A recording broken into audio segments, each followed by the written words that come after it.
Obrigado. Cancelaram a reunião. Vai separar em 2 sim.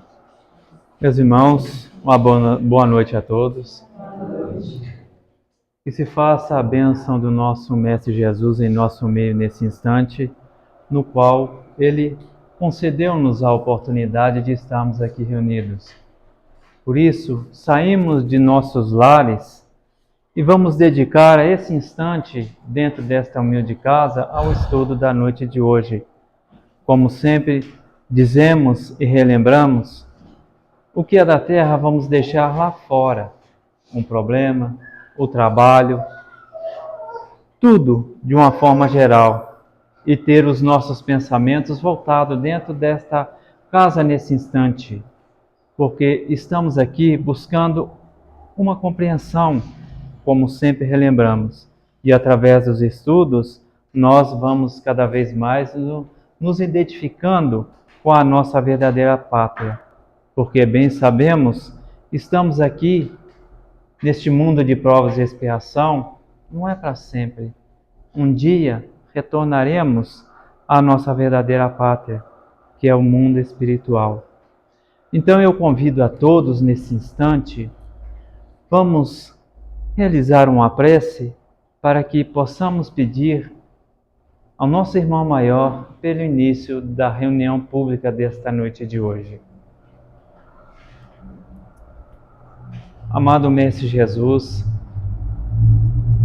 nosso irmão maior, que nos entende e compreende, aqui estamos reunidos, irmão maior, buscando cada vez mais destes aprendizados, afastar de nossas ignorâncias e identificarmos cada vez mais com essa reforma íntima, essa transformação moral individual de cada qual de nós.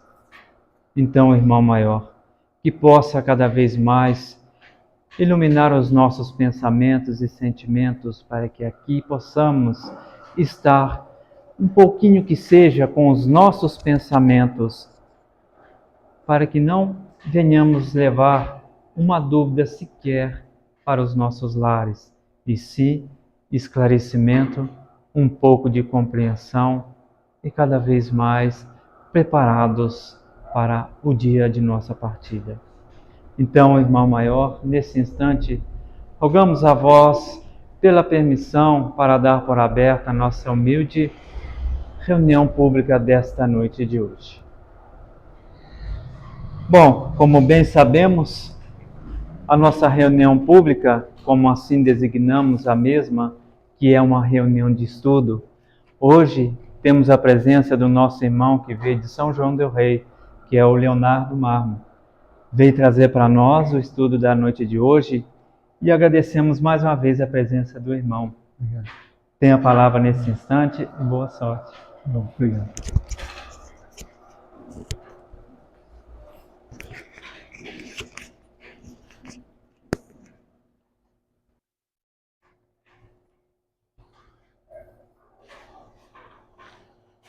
Meus amigos, meus irmãos, que o nosso Mestre Jesus de Nazaré, nosso Mestre maior, ampare o nosso encontro, juntamente com o nosso codificador Allan Kardec, nosso Mestre de Lyon, e os mentores pessoais e os mentores espirituais da casa, que sempre aproveitam das ocasiões de reunião de grupos espíritas, espiritualistas de uma maneira geral, mas mais particularmente grupos espíritas, onde a psicosfera é mais favorável, o entendimento é um pouco maior, para nos ministrar auxílios. Essa assistência é sempre ministrada nos grupos que se reúnem para o bem. Mas na casa espírita nós temos a vantagem de um pouco mais de esclarecimento a respeito do propósito da prece, do pedido e do mecanismo pelo qual os amigos espirituais nos atendem. É aquilo que a nossa confreira, já desencarnada, de Juiz de Fora, dizia: as dimensões espirituais do centro espírita. É título de um dos livros dela, Sueli Caldas Schubert. Dimensões espirituais do centro espírita. Então, é uma ambiência que é muito mais complexa do lado de lá. Então, o centro espírita, ele é muito mais robusto, muito mais equipado, muito maior, muito mais numeroso nos seus participantes e nos seus assistidos, no lado espiritual. E os amigos espirituais aproveitam dessas condições favoráveis, tanto do ambiente como da nossa predisposição pessoal, da nossa atitude, da nossa receptividade, do nosso posicionamento de abertura espiritual, de maior sintonia, de abertura do coração para receber, eles encontram um mecanismo de nos ajudar mais.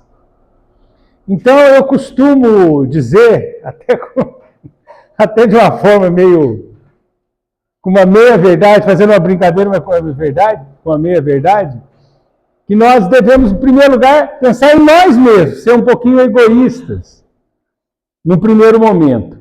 Ou seja, que eu abra os meus canais, tanto do entendimento como da própria sensibilidade. Que eu me coloque numa postura de perdão. Perdão prévio, perdão atual, perdão posterior, diluição de mágoas. Que eu faça um banho lustral, uma auto-higienização espiritual, perispiritual, física. Que eu me abra, eu abro os canais para receber. Em primeiro lugar, pensando em mim, na minha melhoria, na autocura. Mas que, num segundo momento, ao sentir esse bem-estar, ao sentir esse auxílio que os irmãos nos forneceram, que eu tenha um pouco de gratidão, de espiritualidade, de senso de fraternidade, de empatia e a predisposição de levar o bem-estar que nós adquirimos para outros irmãos que estão em situações não tão favoráveis ou que não tiveram a oportunidade de estar aqui conosco. Então, em primeiro lugar, que a gente faça esse trabalho de autocura, porque essa condição favorável vai ajudar os amigos a nos ajudar. Mas que, num segundo momento, a gente se proponha, espontaneamente, fazer parte dessa equipe.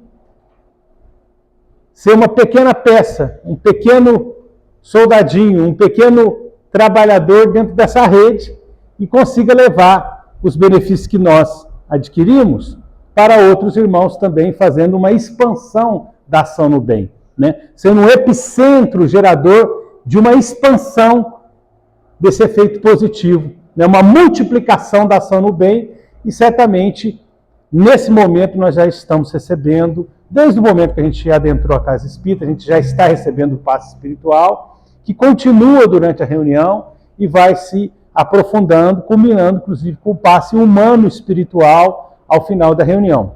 Mas que a gente se coloque nessas condições e certamente seremos beneficiados e nos colocaremos numa situação de maior bem-estar.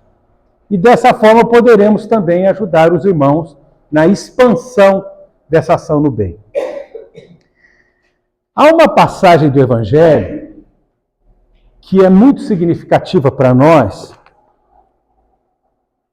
porque teriam sido palavras do próprio Mestre Jesus e palavras de advertência, palavras até um pouquinho duras do Mestre, chamando a atenção para um aspecto do nosso comportamento que sempre foi e continua sendo um grande desafio espiritual para nós.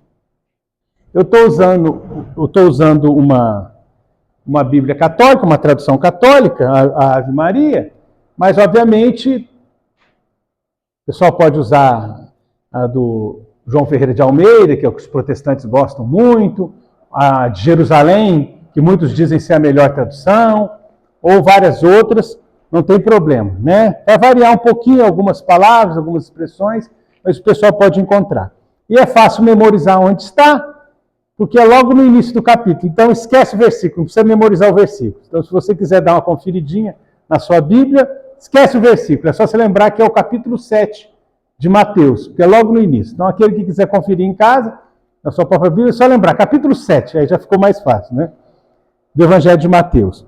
Jesus faz um alerta bem interessante. Ele diz o seguinte: não julgueis e não sereis julgados. Porque do mesmo modo que julgardes, sereis também vós julgados. E com a medida com que tiverdes medido, também vós sereis medidos. E aí entra num ponto que ele vai mais a fundo nessa análise. Por que olhas a palha ou o cisco que está no olho do teu irmão e não vês a trave que está no teu? Como ousas dizer a teu irmão, deixa-me tirar o cisco, a palha do teu olho, quando tens uma trave no teu? Hipócrita, olha só, Jesus chamou a gente de hipócrita. Hipócrita, tira primeiro a trave de teu olho e assim verás para tirar a palha, o cisco do olho do teu irmão. E aí Jesus continua dizendo, não lanceis aos cães as coisas santas, não atireis aos porcos as pérolas, né? Não atireis pérolas aos porcos, etc. Ele continua. Mas nós vamos parar por aqui. Então, é uma passagem interessante, Mateus 7, tá? Para o pessoal que quiser conferir. Então, é uma passagem interessante porque mostra um pouco da nossa hipocrisia que Jesus denunciava duramente, principalmente em relação aos religiosos da época. Porque os religiosos, em princípio, eles têm um papel de liderança espiritual de uma determinada comunidade. E às vezes exercem esse papel com uma certa arrogância, com uma certa presunção, de uma forma um pouco pretensiosa, atribuindo a si uma condição espiritual dada pelo cargo, o que é um risco terrível. Então eu tenho um determinado cargo, eu tenho uma determinada posição na vida ou numa determinada estrutura de movimento religioso e atribuo a mim necessariamente as qualidades do suposto cargo que eu executo dentro de uma determinada organização. Então a gente vê aí lideranças que se autodenominam apóstolos, né? Sempre teve essas coisas. E as pessoas atribuem valores que não necessariamente têm, em função do cargo, que é meramente temporal, que é uma questão circunstancial da própria vida. O Dr. Bezerra de Menezes, quando estava encarnado, ele foi presidente da Federação Espírita Brasileira por 2 ocasiões. Ele foi um tempinho, saiu, depois voltou a ser, e aí ele desencarnou na presidência. Estava muito doentinho e desencarnou no ano, também fácil de memorizar, 1900. Então, em abril de 1900, o ano redondo, 1900, ele desencarnou no exercício da presidência da Federação Espírita Brasileira, na época, no Rio de Janeiro, né? Não existia ainda Brasília. Muito bem. Quando foram convidá-lo para tentar assumir a federação, na ideia de que ele assumisse a federação por segunda vez, no seu segundo mandato, por que eles convidaram o Dr. Bezerra? Porque havia muita briga no movimento, né? Até parece que foi hoje. Então havia muita discordância, muitas divergências, muitas visões diferentes. E aí eles perceberam que o Dr. Bezerra era o único nome, pelo seu mérito pessoal, pela sua dedicação, pelo seu exemplo de comportamento nobre, do ponto de vista moral, ele era o único nome que seria apaziguador, que era respeitado por pessoas de diferentes visões do pensamento espírita, diferentes setores do próprio movimento.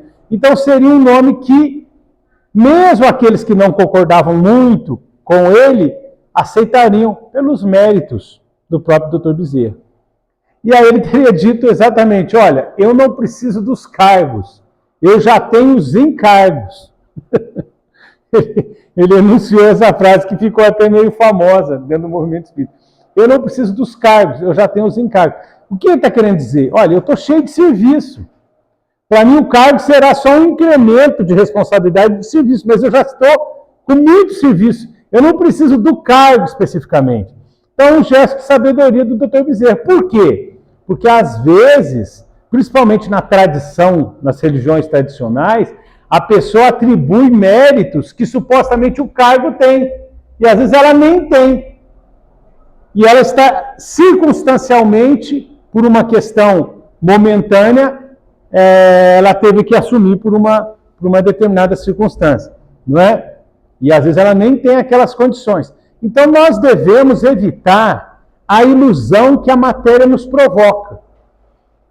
Seja pela juventude do corpo, seja pelos bens materiais, às vezes em excesso, que nós podemos usufruir, seja pela saúde física, que muitas vezes nós estamos usufruindo, mas pode ser passageira, e sempre é passageira em maior ou menor grau, mas pode ser bem passageira.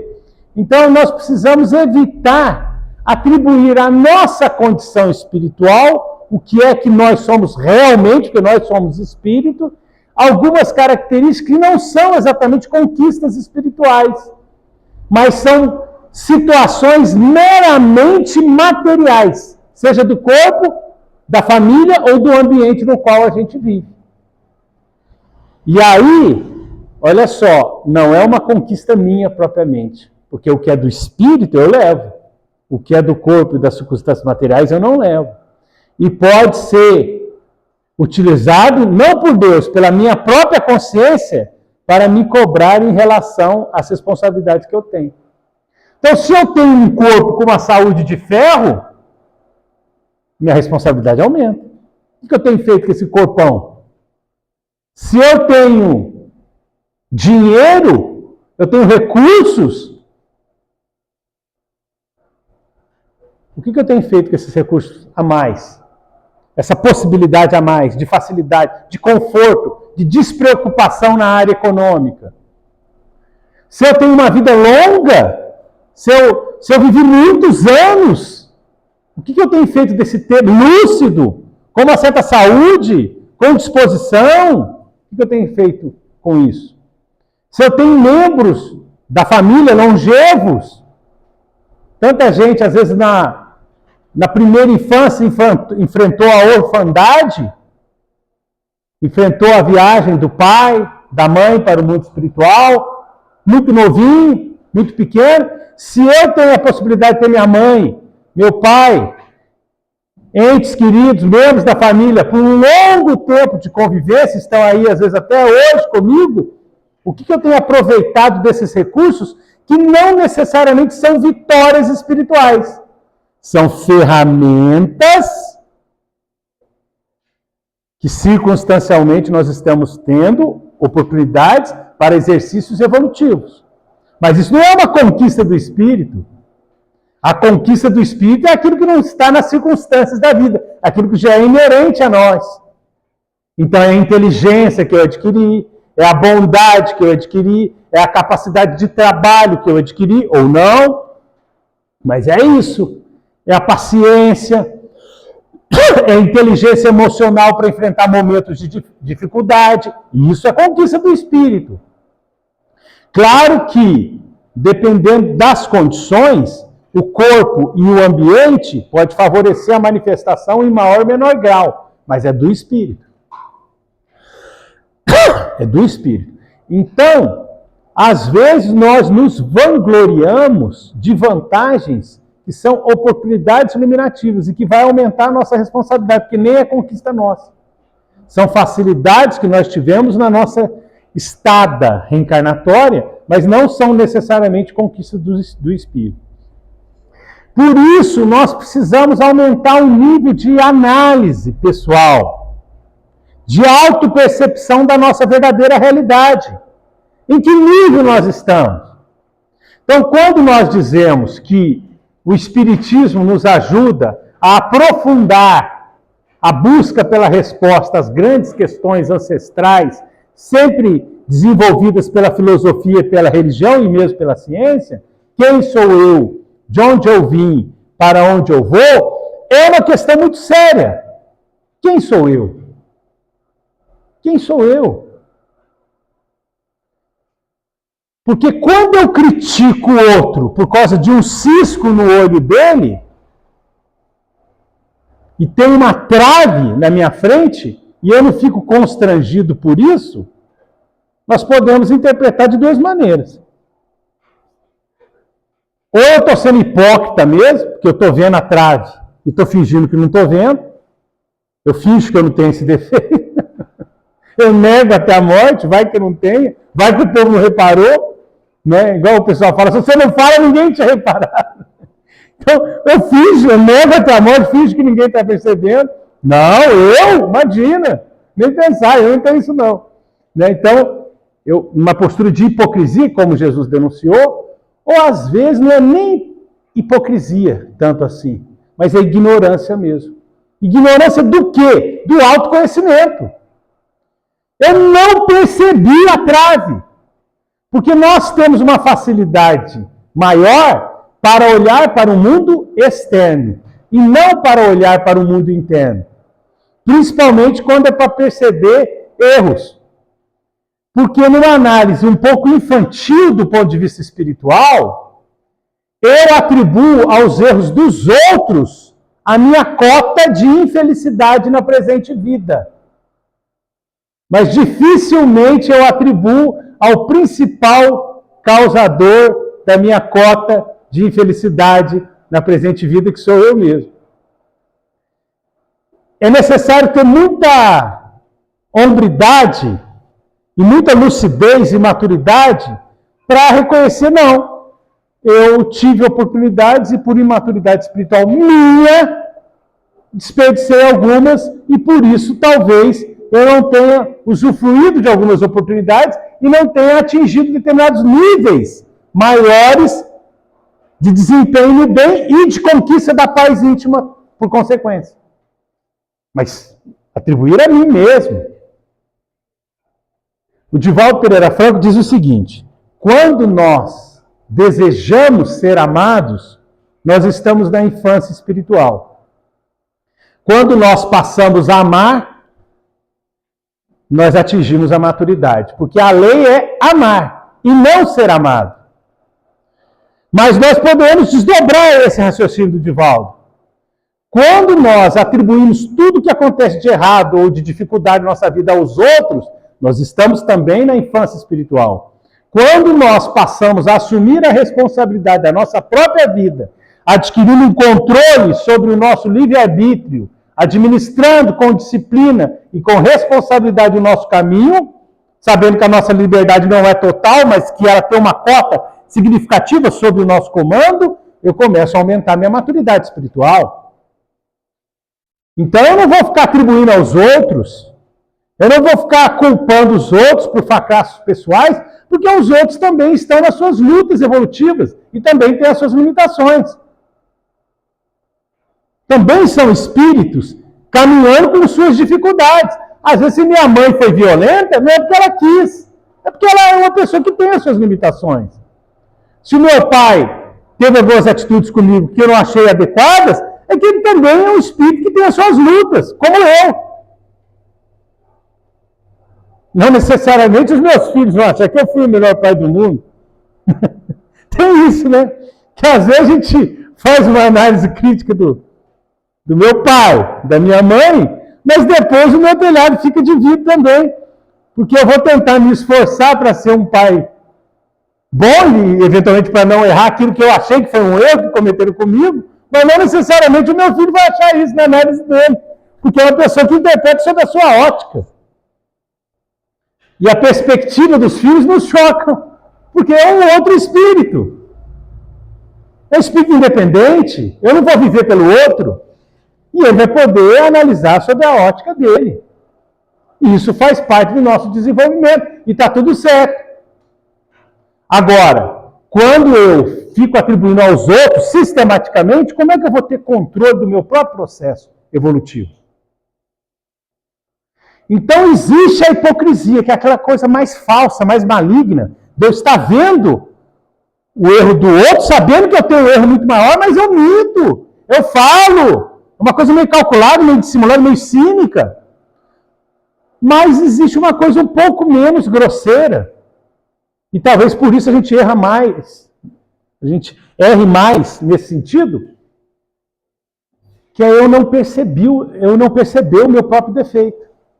Porque eu não estou acostumado a olhar para mim com o mesmo nível de crítica com o qual eu olho para os outros. Daí a medida com que medides, também vos medirão a vós. Só que eu não uso do mesmo nível de autocrítica que eu uso a heterocrítica.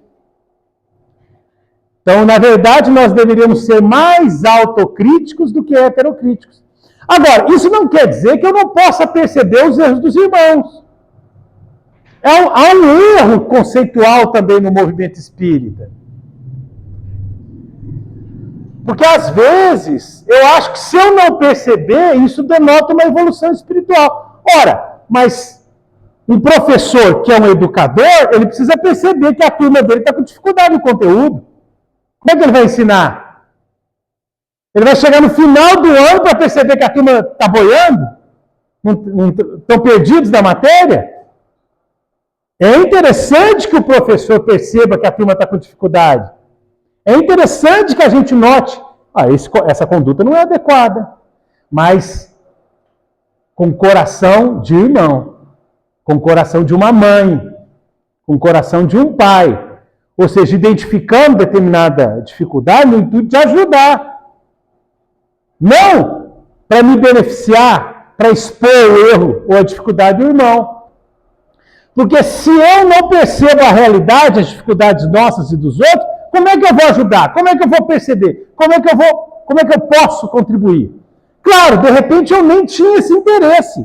E talvez seja essa a ideia. Mas, mesmo sem prestar atenção, às vezes algumas situações com as quais nós convivemos mais vão ficar explícitas de dificuldades que o irmão tem. E aí eu não posso perceber? Não, eventualmente eu vou perceber. E talvez isso seja bom, até para eu aprender a lidar com a situação, independentemente de eu expô-la ou não, conforme a conveniência. Jesus não percebia os nossos defeitos? Ele não sabia o que havia no coração do homem? João Evangelista fala isso. Ele sabia o que havia no coração do homem. Então ele tinha que ser cego aos nossos defeitos. Porque ele era Jesus, ele era super evoluído, super bondoso. Não, ele não era cego aos nossos defeitos. O Evangelista fala, ele sabia o que havia no coração do homem. E há uma tradição que diz que no episódio da mulher adúltera, ele inclusive teria escrito algumas falhas morais de alguns reunidos ali. Não sabemos se foi exatamente assim, mas há essa hipótese, pelo menos como hipótese de trabalho. Mas o fato é que João, e isso está registrado na Bíblia católica, protestante, etc., diz que Jesus sabia o que havia no coração do homem. Então, ele identifica as nossas falhas. Então, o problema não é eu conseguir identificar que, acho que fulano está se equivocando nessa área. Esse não é o problema. O problema é a minha intenção. É como eu lido com essa identificação desse problema. É no intuito de pisar na pessoa, de expô-la, de diminuí-la, de fofocar, para que ela fique numa posição de menor valor público em relação aos outros irmãos? Ou eu falo, não, eu já percebi isso aí. Mas com aquela postura de um amigo, de um irmão, de alguém que está disposto a ajudar. Então é um pouco diferente. Mas aí tem dois aspectos. Eu identifico mais facilmente o erro do outro, mas eu não identifico o meu. E detalhe, isso é muito ruim para nós, porque a autoidentificação do meu erro é mais interessante para mim, porque é mais determinante para o meu processo evolutivo.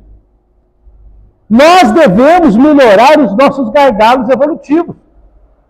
O problema do outro está dificultando a evolução do outro, mas o que dificulta a minha evolução é a minha dificuldade moral, intelectual, evolutiva. Então, para o meu interesse pessoal, para a minha felicidade, para o meu crescimento, seria interessante que eu fizesse um diagnóstico perfeito do meu defeito e da minha virtude. Porque assim eu conseguiria escolher melhor os caminhos da minha própria vida, errando menos, porque eu me conheço. E ao me conhecer, eu consigo saber como eu lido com cada situação, onde eu vou ter mais facilidade, onde eu vou ter mais dificuldade. E muitas vezes a gente não se conhece. O que faz com que nós cometamos vários erros de escolha porque eu não me conheço. Na área profissional, às vezes a gente escolhe vários cursos, a pessoa vai... Eu vejo isso na na universidade. A pessoa vai trocando de curso, porque ela esperava uma coisa e procurou outra. E às vezes leu, tentou se informar a respeito do curso, da faculdade que ela quer fazer. E às vezes ela não conseguiu se informar o suficiente do curso e da profissão, mas às vezes ela também não se informou ainda dela mesma. Porque a questão é como é que eu vou fazer essa dinâmica de adequação, de entendimento daquela proposta, daquele curso, em mim, para mim, no que eu sou ou estou nesse momento evolutivo. Nós não nos conhecemos o suficiente. E isso faz com que a gente dê umas cabeçadas pela vida. O que não necessariamente é ruim, se nós tivermos uma atitude positiva e soubermos aprender com isso. Por quê? Porque nós reencarnamos um pouco para isso também. Como assim, Léo? É ruim ou é bom? Não é o ideal, mas faz parte do nosso amadurecimento espiritual, porque nós somos espíritos imortais necessitados de experiência. Por que a gente reencarna? Por que a gente está aqui e esquece do passado? Porque alguns crescimentos, não adianta o mentor ficar pregando na nossa cabeça. Vamos lá, meu filho, nós vamos pregar, nós vamos orar, vai dar certo. E aí prega. Se fosse assim, todo mundo que se filiasse a qualquer movimento religioso, estava aí que nem um apóstolo. E não é assim. Por quê? Porque a conclamação, a explicação, a pregação teórica, a preparação prévia, é uma parte do processo. Os valores, os conceitos, mas isso tem que ser consolidado através da vida na prática, ou seja, na experiência. E é por isso que nós estamos, de repente, numa colônia espiritual, convivendo com vários mentores, aprendendo, mas chega uma hora que a gente tem que vir e, por nós mesmos, enfrentar a luta da vida material, para ver até que ponto eu consolidei em mim os valores que, de repente, eu adquiri no contato com alguns mentores. Ah, eu ando com os mentores. Muito bom, mas que dia que você vai ser um mentor? Independentemente dos outros mentores. Sem andar com eles, andando sozinho. Para você ser o fulcro gerador. Então nós precisamos dessa experiência. Então, às vezes, como eu não me autoconheço, é natural que eu dê umas cabeçadas pela vida.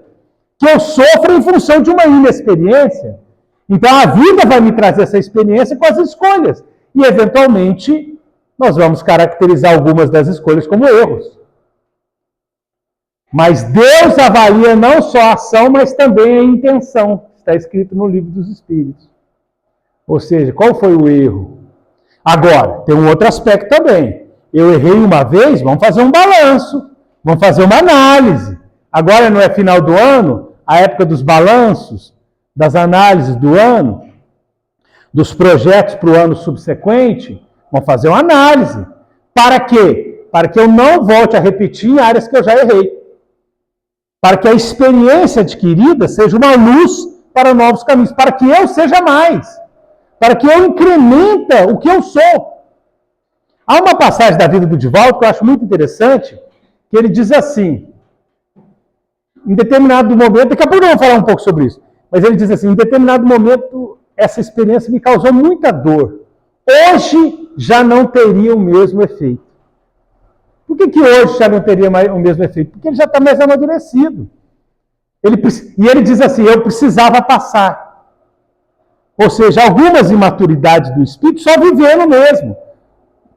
É muito difícil, muito embora os textos, os conselhos, o estudo, a preparação teórica nos ajude, às vezes até minimiza o impacto. Só na vida prática a gente adquire algum trato mais visceral na nossa conquista espiritual. Mas então a gente tem que admitir que não é só hipocrisia, mas também é uma ignorância a respeito de nós mesmos. O que em alguns casos mais drásticos resvala na própria hipocrisia. Mas nós não nos autoconhecemos. Então, às vezes eu olho o cisco, mas eu não estou prestando atenção na trave, porque eu não presto atenção nas minhas falhas. Então a gente lembra da famosa questão 919 de O Livro dos Espíritos, quando Kardec foi tratar disto, com os fins evolutivos. Ou seja, vamos falar de conhecimento de nós mesmos. Para quê? Para evoluir mais rápido e para ter maiores cotas de felicidade o quanto antes. Então, qual foi a pergunta de Allan Kardec? Qual o meio prático? Perceba como é que a pergunta é direta, é prático, é para valer, é pragmático, é para fazer, para funcionar. Não é teórico, não é utópico, não é ilusório, não é... É prático, é para valer, para funcionar aqui no terra a terra. Qual o meio prático mais eficaz para funcionar? O mais eficaz que tem o homem de se melhorar nesta vida, não é depois de morto, não, é agora. E de resistir ao arrastamento do mal. A 919, a famosa. E aí a resposta dos espíritos é: um sábio da antiguidade vos disse, citando Sócrates, conhece a ti mesmo. Então,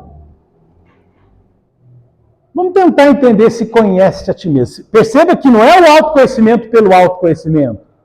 O autoconhecimento, nesse caso, é para um fim maior, que é a evolução que vai trazer paz de espírito, realização já. É para esta vida, não é para depois de morto, é agora. É o autoconhecimento. Então, esse autoconhecimento não é apenas conhecer virtudes e defeitos, muito embora isso faça parte, mas é também analisar o contexto do que eu sou como espírito imortal. E isso tem uma passagem de Divaldo muito interessante. Divaldo Pereira Franco conta que quando ele estava no início da sua mediunidade, do seu desenvolvimento mediúnico, ele sentia muita dificuldade, porque ele não se autoconhecia. Olha só que coisa interessante. Porque ele diz assim, ele brinca o seguinte, que ele ia no casamento e ficava mais feliz do que a noiva. E aí ele ia no velório e chorava mais do que a viúva, por causa da mediunidade. Então, pela mediunidade, o que é a mediunidade? É uma faculdade de entrar em contato com os seres desencarnados. Mas como se dá esse contato? Em poucas palavras, basicamente se dá através do perispírito e da telepatia, da transmissão do pensamento. Então, o fenômeno mediúnico se dá basicamente pela transmissão de pensamento e pela transmissão de fluidos via perispírito. Então, normalmente, o médium, que em princípio todos nós temos, mas o médium ostensivo é aquele que tem isso em maior grau, é aquele que tem uma capacidade de expansão perispiritual. O que é perispiritual, Leonardo? Do perispírito, do corpo espiritual. Então, nós não somos só espírito e corpo, espírito e matéria, não. Em algumas religiões o pessoal só fala de espírito e matéria. Não, aqui a gente aprende que não. Há algo entre o espírito e a matéria, que é o corpo espiritual, na linguagem de Paulo de Tarso, é o perispírito, na linguagem de Allan Kardec, é o psicossoma, na linguagem de André Luiz, é o corpo astral, na linguagem de várias tradições orientalistas, etc. Então existe um corpo do espírito, que é o perispírito. O médium, normalmente, ele tem uma capacidade de expansão perispiritual. Por isso que ele é mais sensível. Por isso que ele nota aquilo que uma pessoa que não tem a mediunidade no mesmo nível não consegue notar. Uma vez fizeram uma pesquisa com o Chico, e alguns pesquisadores da NASA, isso está registrado em alguns livros biográficos, notaram que a aura dele tinha uma expansão muito maior do que a de uma pessoa normal. Então, o que é essa aura? É a expansão do perispírito, de uma mistura de perispírito e duplo etérico, corpo vital. Então, ele consegue emanar. E ao conseguir emanar, ele entra mais em contato com, digamos, a aura dos vizinhos, fazendo aquilo que nós chamamos de acoplamento áurico. Então, ele expande e entra em contato com os irmãos. Então, às vezes, a pessoa chegava para o Chico, não precisava nem falar, que ele já tinha percebido, ele já tinha lido o pensamento dela, ou já tinha notado qual era o problema. Eu estava assistindo um recorte, até postei no Facebook, eu estava assistindo um recorte de uma entrevista num podcast do Irineu Gasparetto. Irineu Gasparetto está vivo, está encarnado, é filho da já desencarnada Zíbia Gasparetto, aquela do Amor Venceu, Laços Eternos, Quando a Vida Escolhe, etc. Médium psicógrafo. E irmão do Luiz Antônio Gasparetto. Ficou muito famoso porque era um psicólogo na televisão E era um médium pintor muito famoso, apresentador do antigo programa Terceira Visão, 1987, na Rede Bandeirantes. Então, alguns vão lembrar do Gasparetto, o irmão dele morreu de câncer no mesmo ano. O irmão dele morreu com 69, acho, e a mãe, Zíbia Gasparetto, morreu com 92. No mesmo ano, os dois partiram. O Irineu está aí. E o Irineu é médium de música. Então, já manifestou John Lennon, ele toca música, já manifestou alguns ícones do pop e do rock mundial, tocando músicas inéditas pelo Irineu Gasparetto. Aí eu estava vendo a entrevista do Irineu Gasparetto, achei curioso, que ele disse que ele estava na casa, só contextualizei, porque às vezes fala Irineu Gasparetto e as pessoas não sabem. Então, dei alguns traços para o pessoal procurar e saber de que eu estou tratando. Então, um médium experiente também, de uma família de médium. Muito bem. O Irineu conta que ele estava na casa do Chico, lá em Uberaba, e em determinado momento, ele pensou assim, ele estava junto do Chico, o Chico estava tomando chá. Ele estava perto do Chico e ele pensou assim, nossa senhora, mas essa casa é estranha. Ela não tem enfeite. Essa casa não tem enfeite, não tem nada na casa, não tem um enfeite, não tem um jarro de flores, não tem um lápis, não tem uma caneta, não tem nada na casa. Tem uma casa meio... Aí disse que o Chico, na hora que ele pensou isso, o Chico olhou para ele assim, e olhou assim por cima do óculos. Naturalmente, você deve estar pensando que a casa não tem enfeite nenhum. aí disse que o Irineu falou assim, eu fiquei numa vergonha, me pegaram, porque o Chico é assim, né? Vai pensar besteira perto do Chico, difícil, né? Só que a gente devia pensar nesse tipo de coisa, né? Porque do lado de lá a gente passa muita vergonha, no centro também. Só que como eu não estou vendo os espíritos, né? Eu estou passando uma vergonha e não estou passando, né? Eu estou fingindo que eles não estão aí. Então, vida que segue, né? Vida que segue. Mas do lado de lá a gente passa muita vergonha. Que a gente pensa pensamentos indevidos, num ambiente não muito apropriado, e a gente sofre constrangimento, né? É a veste nupcial de que fala Jesus. Você chega numa festa de gente muito importante, gente de bom nível, e você está lá e você não está com uma roupa apropriada. O que Jesus está querendo dizer? Você chega num ambiente de espíritos muito elevados, com pensamentos muito nobres, preocupações muito nobres, e você começa a pensar besteira. E todo mundo está captando o seu pensamento. Que vergonha, né? Já pensou? Por isso que o espírito, às vezes, não quer ir para uma colônia superior. Ele prefere uma menos. Senão ele fica passando vergonha lá no mundo espiritual superior. Não, vou ficar por aqui mesmo, vou ficar nessa colôniazinha aqui, para mim já está bom demais. Já dá para rir e chorar aqui, vou ficar por aqui mesmo. Por quê? Porque numa colônia maior, a vigilância tem que ser redobrada, porque ele se sente constrangido com o mau hálito espiritual perante os seus mentores. Então, voltando à história. Aí o Chico falou, naturalmente, você deve estar estranhando não ter enfeites. Aí ele ficou meio sem graça. Né? Pois é, Chico, eu não tenho. Ficou todo assim, né? Parecendo a Chiquinha, né, do Chaves. Ficou assim, meio sem graça. Aí ele falou assim, não, sabe o que é, Irineu? É que o povo chega aqui e quer levar um souvenir para casa. Eles pegam um lápis da psicografia e botam dentro da bolsa. Eles chegam aqui e vê uma foto e botam dentro da bolsa. Eu fico com uma vontade de pedir para devolver o meu lápis, mas eu fico sem graça e deixo levar. Olha só como é que o povo é. Povo espírito, hein? Olha lá. Não, mas tem muitos não espírito, né? No Chico tinha de tudo, né? Mas você imagina, o povo vai lá vendo o Chico e embolsando as coisas. Claro que não era para roubar o Chico, né? Mas para levar uma lembrancinha do Chico. Mas, puxa vida, né? Coisa feia. Pede para ele, então, né? Pede para ele. Então o povo vai embolsando as coisas. Aí diz que o Chico disse assim, isso acontecia tantas vezes que o Emmanuel falou, não tente repor mais. Queria ter que comprar tudo de novo. Aí quando veio, o povo levava mais. Então não fique se esforçando tanto em repor. Agora olha só como é que é o médium. O Irineu pensou e o Chico captou e respondeu. Isso acontece na obra de André Luiz direto. Direto. André Luiz vai fazer a pergunta, na hora que ele toma ar para falar, para enunciar a pergunta, o espírito mentor já vem com a resposta. Muito interessante, né? Mas então, olha só, por que o Divaldo ficava mais feliz do que a noiva no casamento e mais triste do que a viúva no velório? Porque com a expansão perispiritual do médium, ele capta a vibração ambiente. Então existe um somatório, o conjunto da psicosfera, o conjunto de pensamentos, sentimentos, emoções, vibrações, fluidos e energias emanados por toda aquela coletividade.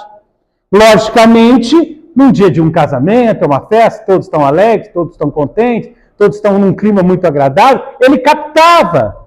E pela sua sensibilidade maior, pela sua expansão perispiritual maior, ficava contagiado pela vibração ambiente. Mas, num dia em que todos estavam tristes, por exemplo, com a partida de alguém, com a desencarnação de alguém, ele também captava muito. Então ele começou a aprimorar o seu trabalho de autoconhecimento, para quê? Para perguntar para si mesmo, quem sou eu? Quem sou eu? Sem espírito algum perto de mim. Que é fundamental para o desenvolvimento anímico e mediúnico. Se eu não sei quem eu sou sem espírito, como é que eu vou ser o médium responsável e bem trabalhado para a função mediúnica? Eu não sei como é que eu sou sem espírito, como é que eu vou ser o médium adestrado para identificar o nível do espírito? Porque isso é muito importante. Os espíritos mistificadores nos enganam, e às vezes com muita facilidade. E há duas maneiras de identificar os espíritos mistificadores, mentirosos, que querem nos enganar. A primeira é pela linguagem, seja a palavra falada na psicofonia, seja a palavra escrita na psicografia. Então, mas às vezes eles são sutis, eles são malandros, eles são inteligentes, mal intencionados, mas muito inteligentes, nos enganam.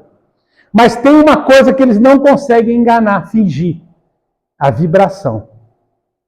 Então, quando eles são mal intencionados e querem nos enganar, eles podem nos enganar na linguagem, podem nos confundir nas ideias, mas eles não mudam a sua vibração. Então, se eles estão mal intencionados, o médium bastante experiente vai perceber: eu não estou me sentindo muito bem, há alguma coisa que eu não estou bem hoje, eu não estou captando a vibração boa, eu não estou bem. É meu ou é de uma entidade que está se aproximando? Porque, da mesma forma, diz Divaldo Pereira Franco, que não há nada mais prazeroso na vida do que o psiquismo de espíritos superiores. Então, na hora que Jonas de Anjos, ou alguns mentores espirituais que ele recebeu, por exemplo, a Amália Domingos Soler, né, o próprio Rabino da Natagora, que foi Prêmio Nobel da Paz, espíritos de grande elevação, na hora que ele recebe a cópula perispírito, ele sente aquele bem-estar, aquela exaltação, aquela alegria, aquela vontade de agradecer a Deus, ao universo, agradecer a todo mundo que passou pela minha vida. Hoje eu estou tão feliz, hoje eu estou tão bem, hoje eu estou tão em paz, eu quero agradecer a todo mundo, a cidade inteira, eu quero falar bom dia para todas as pessoas, tanta coisa boa que nos aconteceu, hoje eu sou só agradecimento, só gratidão. Esse tipo de atitude, de perspectiva, de felicidade, é o tipo de felicidade que nós sentimos quando o Espírito elevado se aproxima de nós.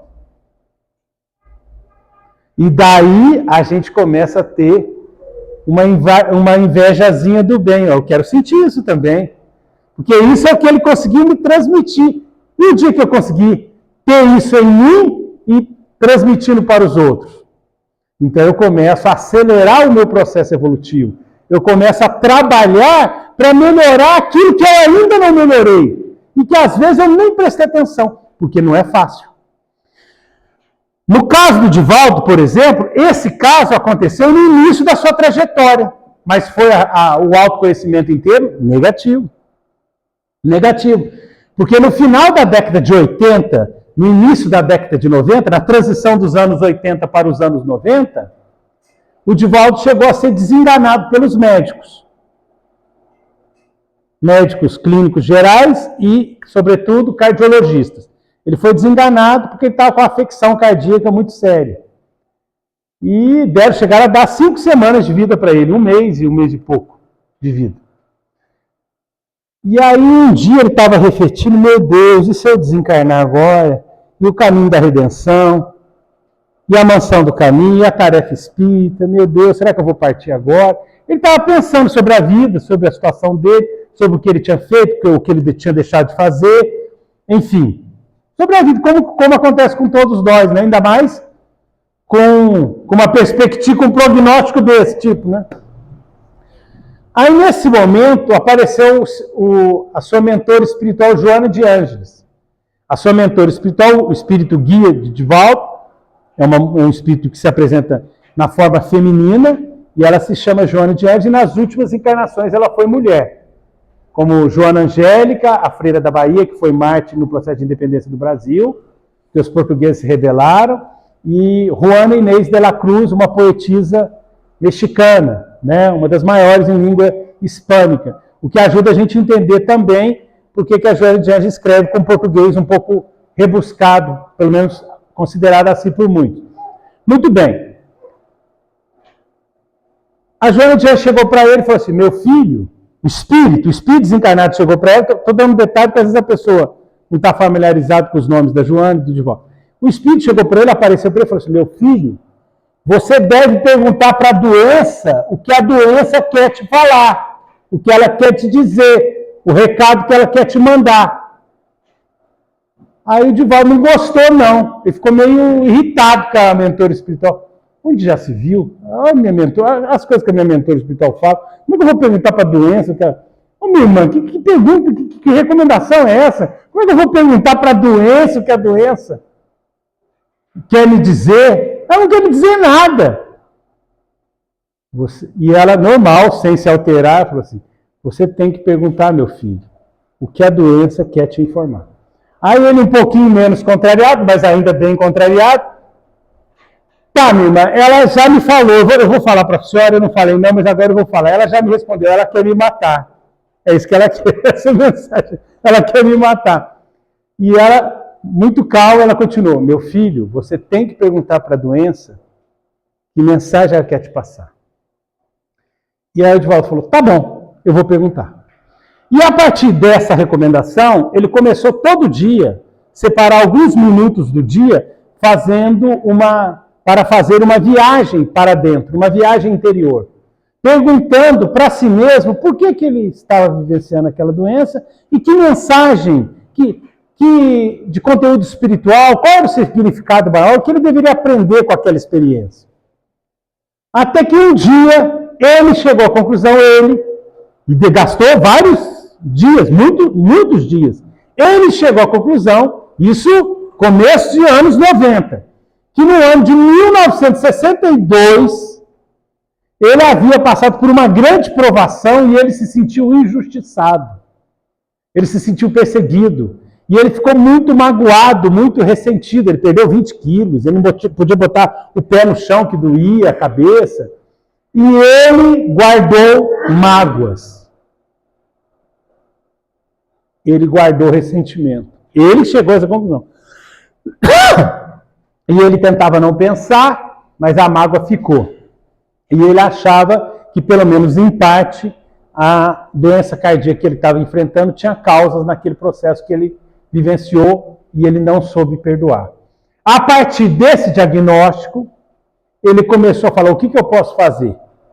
Começou a orar pelas pessoas envolvidas no processo, aquelas a quem ele atribuía a atitude mais malsã, mais negativa, de maior injustiça contra ele. E começou a tentar vibrar pensamentos positivos para aquelas pessoas que ele achou que não haviam agido corretamente com ele, Divaldo. E passaram-se alguns anos, até que em meados já da década de 90, ele obviamente não desencarnou, só desencarnou esse ano, né, em maio de 2025, até que um dia alguém chegou e tocou no assunto, puxou o assunto com ele, e a pessoa não podia nem falar perto dele, e já o coração disparava, ele sentia um mal-estar, sentia taquicardia, a cabeça já doía, ele falou, pelo amor de Deus, se você for meu amigo, não toque nesse assunto. Era mais ou menos assim. Aí alguém tocou no assunto e todo aquele trabalho do perdão que ele fez surtiu efeito, porque ele sentiu uma neutralidade emocional. Ele não alterou nada, ele ouviu com muita tranquilidade, sem se exaltar, sem se sentir mal, e respondeu também com muita naturalidade. E ficou surpreso de estar tão tranquilo, tão neutro em relação àquele episódio. e foi uma vitória. Mas você vê como não é fácil o processo do autoconhecimento, porque ele passou várias décadas para descobrir que ele tinha um problema que gerou essa somatização tão grave, teria gerado, pelo menos na visão dele, que é o processo cardíaco que quase levou ele à desencarnação. Então nós temos baixo nível de autoconhecimento. Nós percebemos pouco as coisas da nossa vida, intimamente e também do contexto da nossa vida.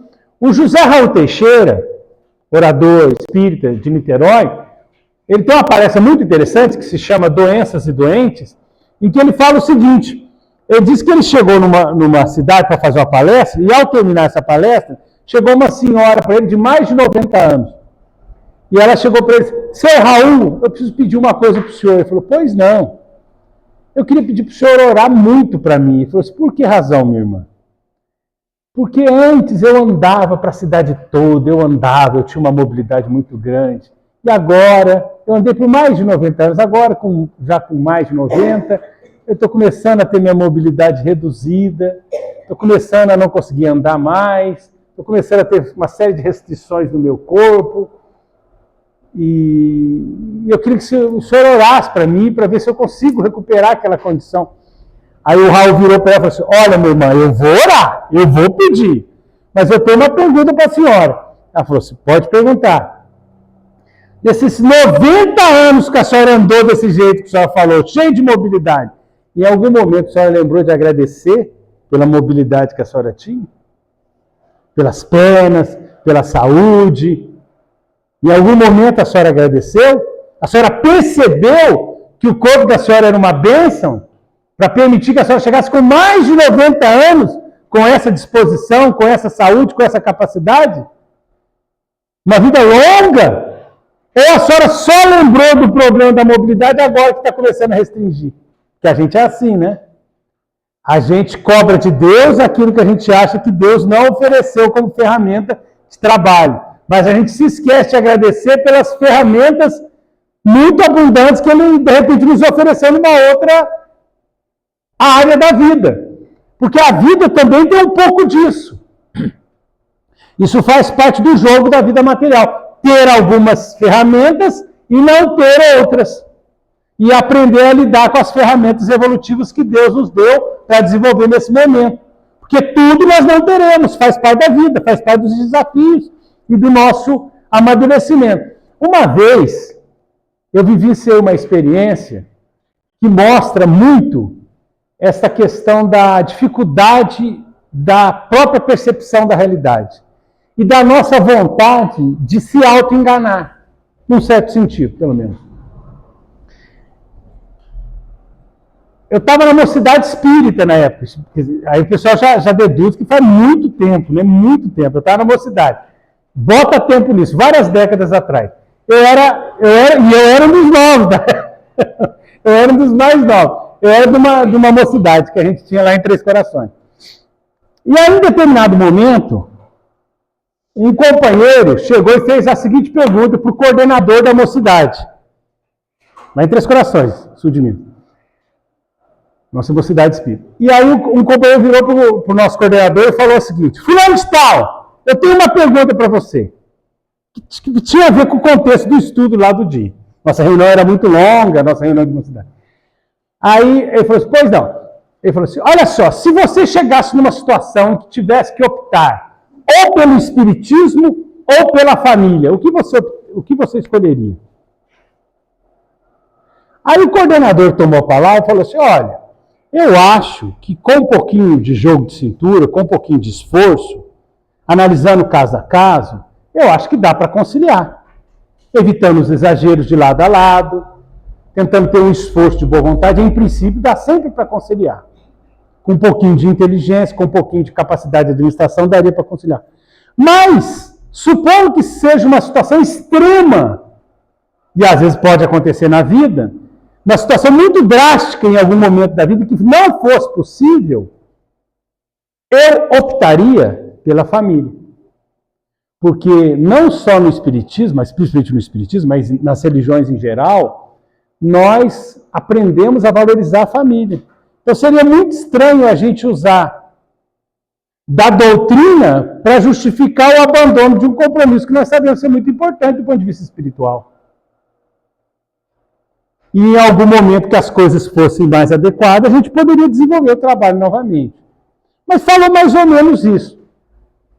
E eu percebi que o companheiro que fez a pergunta não ficou satisfeito com a resposta. Mas a reunião era muito dinâmica, vieram outras perguntas, outras conversas, e passou. Na época, o nosso centro espírita lá em Três Corações, visitava a colônia de Ranceniano, que existe até hoje, muito embora praticamente não tem mais interno, porque a colônia Santa Fé, na saída ali para São Tomé das Letras, quem conhece Três Corações sabe como é que é. Saída para Luminares, para São Bento, a estrada vicinal para Lavras também, você chega em Lavras, né? Não é a principal pela Fernão Dias, mas é a saída de Três Corações ali para Luminares, São Bento Abade, São Tomé das Letras. E tem uma colônia de rancenianos, colônia Santa Fé. E nós visitávamos, o nosso centro visitava uma vez por mês. E lá tinha o dormitório dos homens, o dormitório das mulheres, muita gente, desde o tempo da guerra, que naquele tempo, quando a pessoa tinha hanseníase, né, a morféia, a lepra do passado, era terrível. Às vezes não dava tempo nem de falar tchau para a família. O pessoal amarrava a pessoa e levava. Era terrível, muito difícil. Hoje em dia está totalmente controlada, tem cura, o medicamento é gratuito pelo SUS, etc. Mas na época não. E a gente visitava as pessoas do dormitório das mulheres, do dormitório dos homens, e um dos internos do dormitório dos homens gostava muito, porque ele tinha uma conversa muito agradável, inclusive ele é da região de São João del Rei, que era o seu Benevides. Estava lá desde 1942. Jovenzinho, ele descobriu a doença e internaram ele. Foi terrível. Mas ele era uma pessoa muito otimista, muito dinâmico, muito inteligente, acompanhava os noticiários, sabia do mundo mais do que a gente. Era impressionante. E a gente conversava com ele. E ele católico, apostólico romano. Aí, lá pelas tantas, a gente conversando com ele sobre vários assuntos.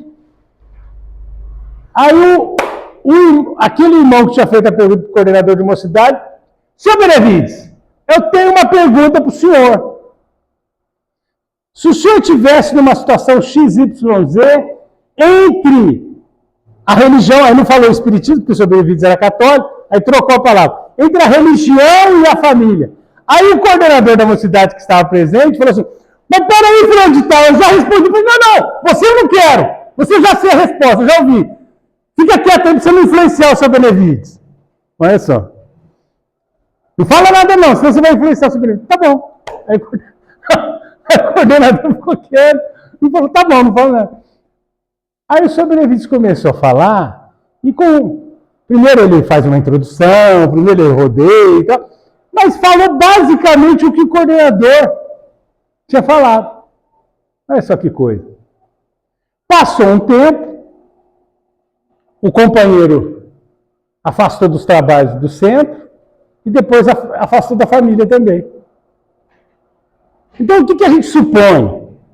Que ele já estava inclinado a tomar aquela decisão em relação à família. E provavelmente, mais cedo ou mais tarde, ia afastar do centro. Mas queria dividir a responsabilidade. E depois a pessoa fala, não, foi o dirigente do centro que me falou para fazer. Eu fui lá no centro espírita, eles que recomendaram, para dividir a responsabilidade. Porque nós somos assim. Eu vejo muito isso quando a pessoa quer revelação dos médiuns, dos espíritos. Porque às vezes eu estou no momento que eu estou com dificuldade na administração do meu próprio livre-arbítrio, por imaturidade ou por uma situação difícil mesmo, e eu quero transferir a responsabilidade que só cabe a mim, porque diz respeito à minha vida, e quero transferir para os espíritos. Porque depois, se der errado, eu falo, mas foi o espírito que me falou, foi o presidente de centro, foi o palestrante espírita que falou errado. Aí olha só o que é o espiritismo. Mas às vezes a pessoa já tem a decisão, ela quer só dividir a responsabilidade.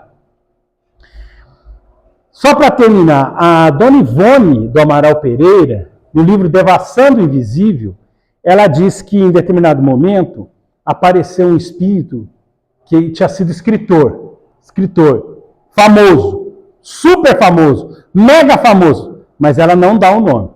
Mas a julgar pelos espíritos que escreviam para ela, Camilo Castelo Branco, do romantismo português, Vitor Hugo, devia ser alto escalão mesmo. E aí ela chamou de o beletrista. É um capítulo no Devação Invisível, o pessoal pode consultar. Muito interessante.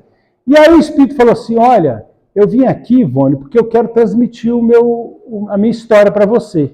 E deu uma sinopse, deu um resumo da sua história. A minha história é mais ou menos assim, né? Contou mais ou menos um resumo. E aí a dona Ivone ficou meio na dúvida e falou assim, olha, meu irmão, o senhor me pega um pouco desprevenida. Me dá uma semaninha que eu vou pensar. Tudo bem? Ele falou, tudo bem. O Espírito respondeu para ela. Então me dá uma semana, depois você volta aqui, eu te dou a resposta. Eu vou pensar se eu posso assumir esse compromisso com o senhor. Muito bem. Era um escritor muito famoso.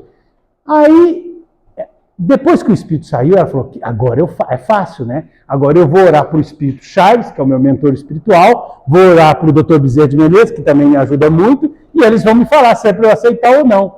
Só que aí foi como se a mediunidade dela tivesse acabado. Porque ela orou e não apareceu nem obsessor para ajudar ela. Nem obsessor apareceu. Nada. Não apareceu espírito nenhum. Mas ela é dona Ivone, com muita experiência, inteligente, madura. Ela deduziu que ela já tinha condição de decidir por ela mesma. E que era uma decisão que cabia a ela, dentro da maturidade dela, do livre-arbítrio dela.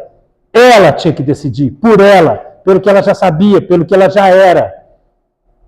E ela pensou bem e decidiu. Quando uma semana depois chegou o Espírito, e aí, Ivone, tudo bem? Como é que tá? Pensou na minha proposta? Você vai aceitar? Eu falei assim, olha, meu irmão, eu agradeço muito a sua visita, agradeço muito a sua proposta, mas infelizmente eu não vou poder aceitar. O Espírito, aquilo pegou ele totalmente desprevenido, ele ficou todo chocado. Mas Ivone, por que razão? Eu sou muito famoso, você vai vender muito, você vai ficar famosa. Ele falou, meu irmão, o meu objetivo não é ficar famoso, mas é divulgar as verdades espíritas. Esse é o meu objetivo. A minha mediunidade serve para isso. É com esse objetivo que eu uso a ferramenta mediúnica. Mas Ivone, o Espírito quis fazer um negocinho com ela. O Espírito quis comprar ela, quis fazer um negocinho. Ivone, se você quiser, você pode colocar só o seu nome. Eu não faço questão, não precisa colocar o meu nome como autor espiritual, não. Você publica como seu. Olha só, o Espírito já começou a fazer um cambalacho ali com a Ivone. Eu falei, não, meu irmão, não diz respeito a isso, porque eu quero usar a mediunidade para comprovar a imortalidade da alma, esse é o objetivo.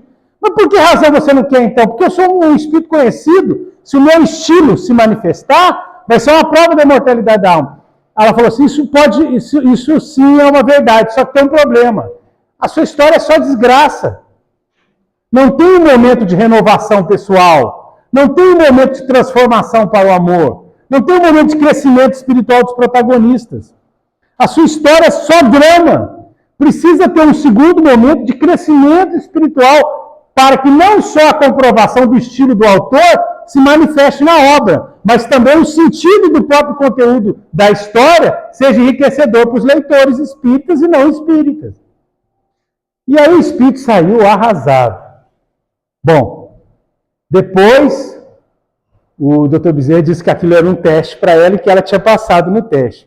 Mas 30 anos depois, um espírito apareceu. Esse mesmo, apareceu para ela.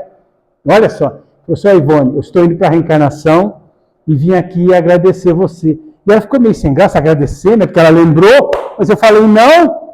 Ela falou assim, porque eu vim sem me apresentar, sem me tornar visível a sua vidência, e acompanhei durante esses 30 anos o seu evangelho no lar, os seus estudos doutrinários, e aprendi muito com você. E hoje eu sei que você tomou a decisão correta, você estava certo. E eu aprendi muito com você acompanhando os seus estudos. E eu vim te agradecer e despedir que eu estou indo para a reencarnação. Então, era um teste para ela e ela decidiu corretamente. Então, é necessário que nós desenvolvamos o nosso autoconhecimento com o objetivo de aproveitar o tempo, construir paz para nós e para os nossos irmãos, com lucidez, com perspectiva, com compreensão da realidade, sem enganar nós mesmos, sem enganar os outros, sem fazer negocinho, não é? Então, se eu quero fazer algo, que eu assuma a responsabilidade daquilo que eu vou fazer. Se eu vou fazer uma coisa que seja errada, eu falo, não, eu estou decidindo fazer isso, que eu não defenda o ego, que eu não conte mentira para mim mesmo.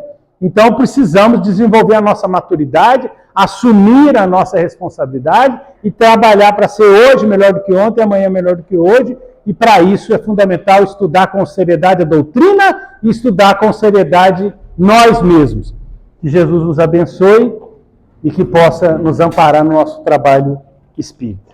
Que assim seja.